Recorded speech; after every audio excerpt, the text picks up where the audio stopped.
Oh, I think it's broken. Oh, why did I do this stupid bit? It was a terrible idea. Terrible idea.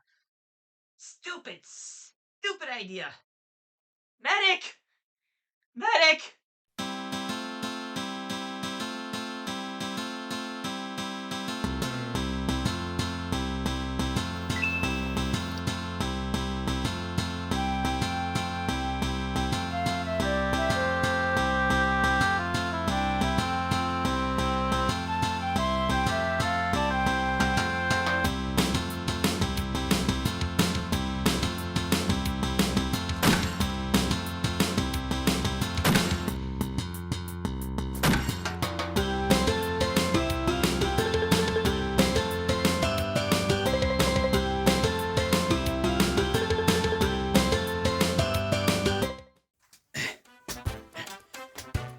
Hello, everyone, and welcome to the first episode of a new series based on a few games that came out last year. Not necessarily the best, but just a few that I wanted to talk about. One could argue that if 2013 was the year of Luigi, then 2023 was the year of Mario. We had an actually good Mario movie. There was the Super Mario RPG remake, the Mario vs. Donkey Kong remake. Oof. And still more to come. But the most exciting news we got last year was the dawn of a brand new 2D Mario game. And it didn't even have the new part of the name in it, which seemed to imply that it was an all-new idea, something the series hasn't had for a very long time. I've already done a first strike review on this game, and there's a link in the description and the iCard up in the corner. But this review is a full, proper review, as I've now beaten the game, which actually I did a long time ago, but, well, this whole get-up I'm doing is, a bit like the past few months have been for me, if I'm being completely honest. It's been a little rough, but, we're here now, and I'm ready to jump into Super Mario Bros. Wonder. Oh, that was a bad idea. I'm just gonna go sit down for the rest of this.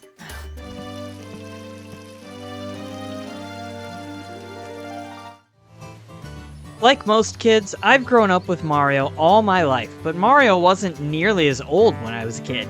There was a short time when I was young that it wouldn't be shocking for someone not to know who Mario was. Now that I've stuck a foot partially into my grave, the point is that Mario has been around a long time. But thanks to the movie and the popularity of the Nintendo Switch, Mario has never been more lovable than he is today, and that's really saying a lot.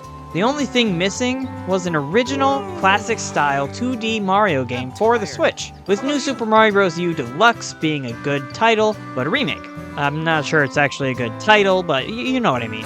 And I know literally nobody played it on the Wii U, but it is still a remake. So after the hugely successful movie, Nintendo's got to double down on the games, right? It would be foolish of them not to. Well, that's exactly what happened, and while old fogies like me are so happy with the Super Mario RPG remake, along with other remakes on the way, Super Mario Bros. Wonder comes along to bring us what looks like a new generation of 2D Mario, albeit without the confusing new part of the title. I'll get to what makes this game so much different in a minute, but now it's time for the one-sentence Mario story summary. Mario and a bunch of friends, including Luigi, Peach, Daisy, Welcome to the Adventure Girl, Yellow and Blue Toad, Toadette, 4 Yoshis, and Nabbit for some reason, have all been invited to visit the Flower Kingdom by Prince Florian, who wants to show them their amazing Wonder Flower. But naturally, Bowser takes it, transforming him into a castle. So everybody skips off to stop him from doing bad stuff. Nothing more to speak of, nothing more is needed. Let's go get him, Mario!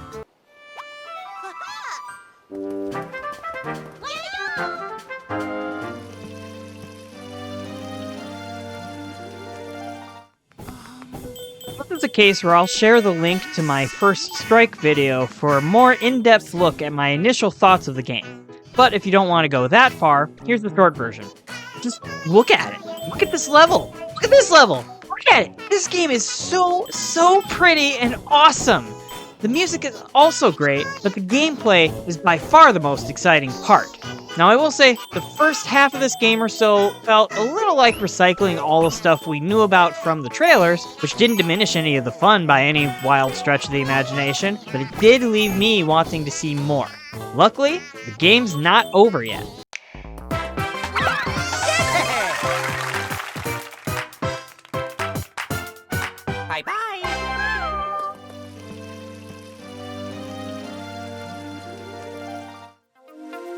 Lately, I've been trying to determine whether I should describe how to play a game or focus on my own experience. Allow me to pull back the curtain a touch here because each of those has some challenges.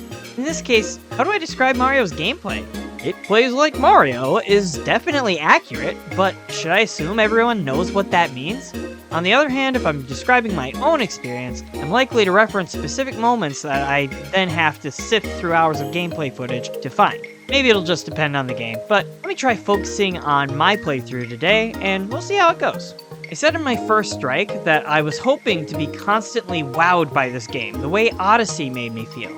It's why Odyssey is my favorite Mario game at this point. Everything felt fun, surprising, like something I'd never seen before, even if I had.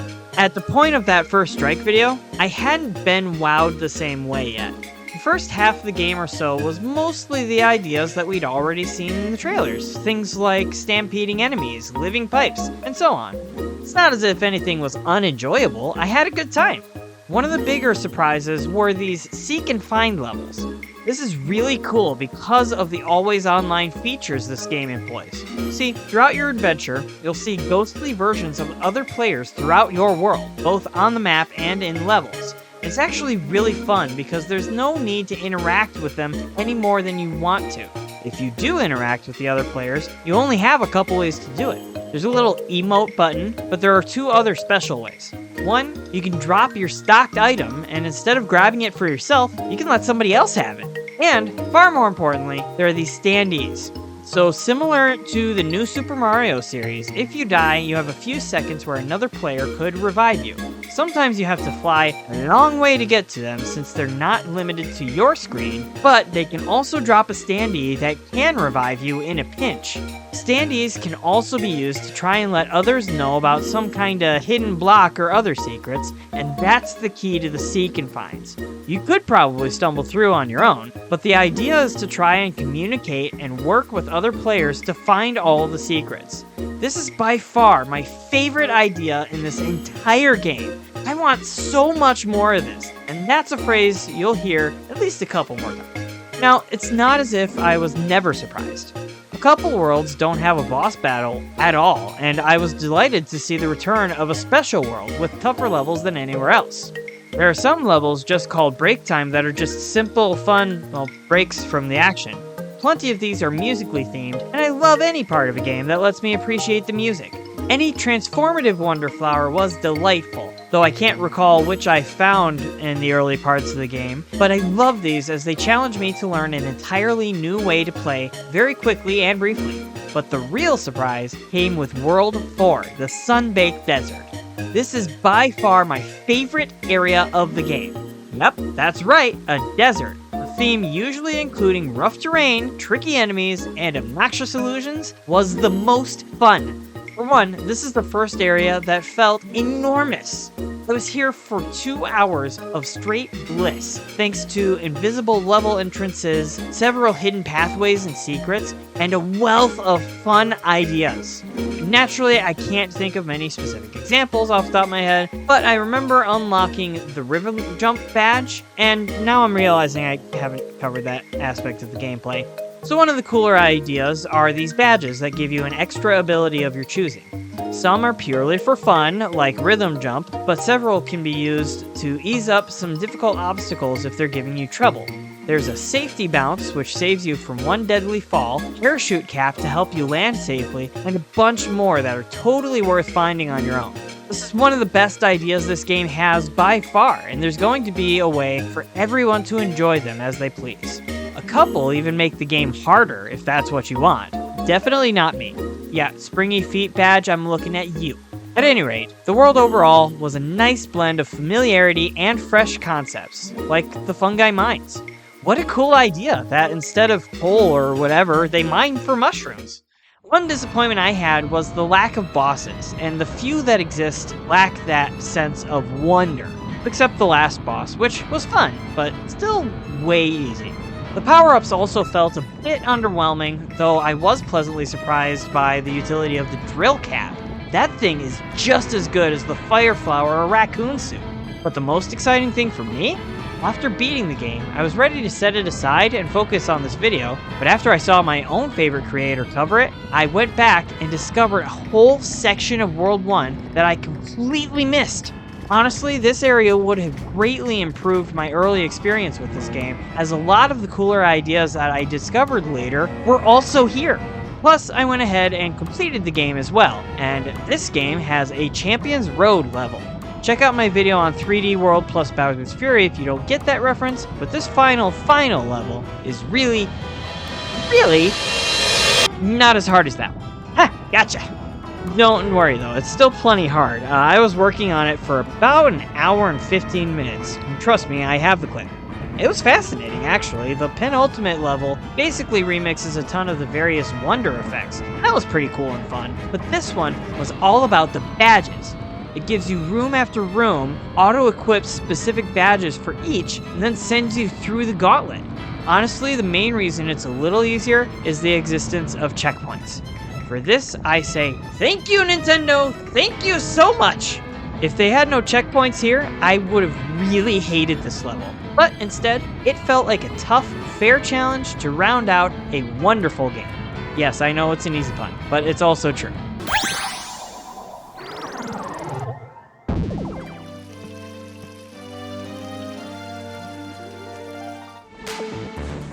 One quick final thought before we go. I almost forgot my multiplayer footage. A huge thank you to Joel, Nathan, and Matthew for playing with me. You guys are awesome. Having said that, while my session was certainly fun, it's very obvious that Nintendo spent more time focused on online multiplayer than local. Local multiplayer in this game is essentially New Super Mario Bros., which is fine and all. It does remove the ability to interfere with your other players, which is kind of nice for somebody who doesn't like trolling, like me. In the end, it's just not as much fun to play in the same room with those limitations with the screen as it is to play online with very few limitations, and almost all of the interaction is 100% positive all the time. So congrats, Nintendo. I didn't think it was possible, but your online multiplayer is better than your local multiplayer. After seeing the credits, I felt satisfied overall. The game was plenty of fun and had some great ideas. But what I wanted most was more!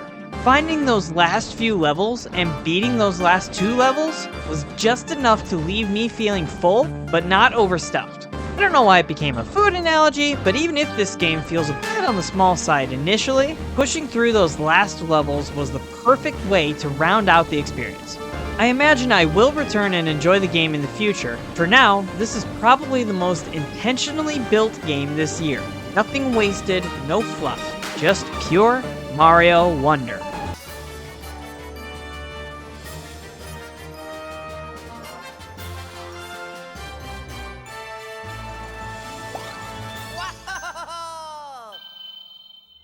Alright, I'm not gonna make any more Wonder puns, I promise.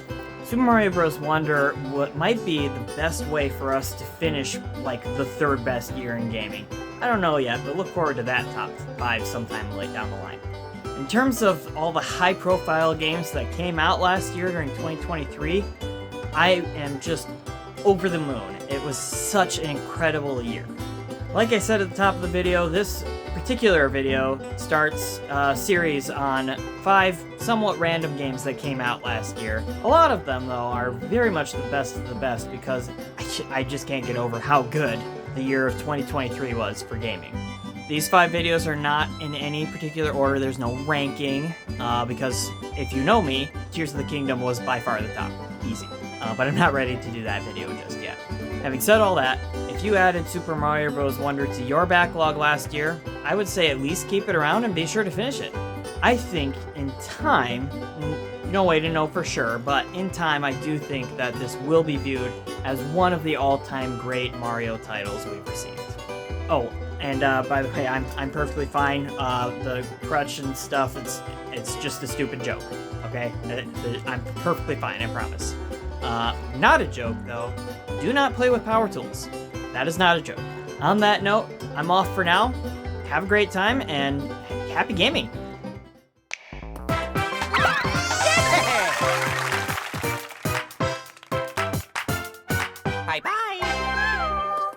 Thanks so much for watching this episode of Backlogged. For the few of you who may have noticed that it's been about 6 months since my last video, I apologize. There have been some major health concerns show up at my place, and it's been really difficult adjusting to that while also working on a video. So I'm going to keep plugging away at this and try and make sure you're not waiting as long for the next one. And speaking of, your trivia question for my next backlog video is, what was the first thing ever made by Valve? Alright, we'll see you there.